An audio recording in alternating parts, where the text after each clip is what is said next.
హిమాచల్ ప్రదేశ్లోని Apple season ప్రారంభం కానుంది. దీంతో కిన్నౌర్లోని సామ్గ్లా లోయలోని యాపిల్ను పండించే రైతులు ఈ ఏడు రాబోయే దిగుబడి పట్ల ఉత్సాహంగా ఉన్నారు.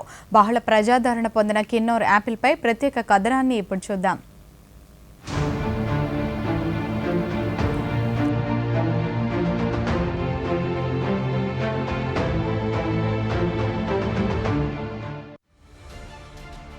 హిమాచల్ ప్రదేశ్ కిన్నౌర్లోని రైతులు సాధారణంగా యాపిల్తో పాటు కుంకుమ పువ్వును కలిపి పండిస్తారు. శీతాకాలంలోనూ వేసవి కాలంలోనూ ఉష్ణోగ్రతలు మరీ ఎక్కువగా లేకపోవటం వలన హిమాలయాలు యాపిల్ సాగుకు అనువుగా ఉంటాయి.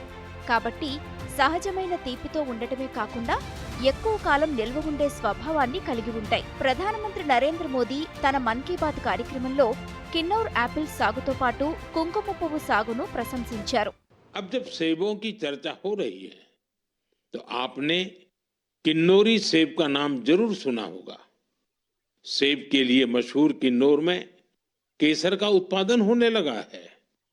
आमतौर पर हिमाचल में केसर की खेती कम ही होती थी, लेकिन अब किन्नौर की खूबसूरत सांगला घाटी में भी కేసర్ కి ఖేతీ హోనే. కిన్నౌర్లోని రైతులు అధునాతన సాంకేతిక పరిజ్ఞానాన్ని ఉపయోగించి యాపిల్ సాగును చేపడుతూ ఉండటంతో అధికంగా లాభాలను ఆర్జిస్తున్నారు. ముఖ్యంగా సహజమైన చల్లటి వాతావరణంలో పెరగటం వలన ఈ యాపిల్ సమృద్ధిగా పోషకాలను కలిగి ఉన్నాయి. తద్వారా హిమాచల్ ప్రదేశ్లో యాపిల్ ఉత్పత్తిలో కిన్నౌర్ జిల్లా 3వ స్థానంలో నిలిచింది. దీంతో స్థానిక రైతులు ఆర్థిక స్వావలంబన సాధిస్తున్నారు. సాంగ్లాలో రైతు మోహన్ ప్రకాష్ యాపిల్తో కుంకుమ పువ్వును కలిపి పండిస్తూ ఇతరులకు కూడా శిక్షణ అందజేస్తున్నారు.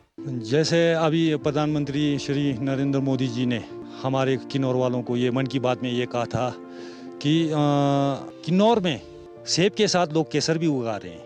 वाकई बिल्कुल सच बोला उन्होंने। बहुत वो है, मैं अच्छा लगा मेरे को भी ये बातें सुन के, क्योंकि इसका मैं जीता जागता प्रमाण में खुद हूँ। కుంకుమ పువ్వు సముద్ర మట్టానికి 1500 నుంచి 1800 మీటర్ల ఎత్తులో పెరుగుతుంది.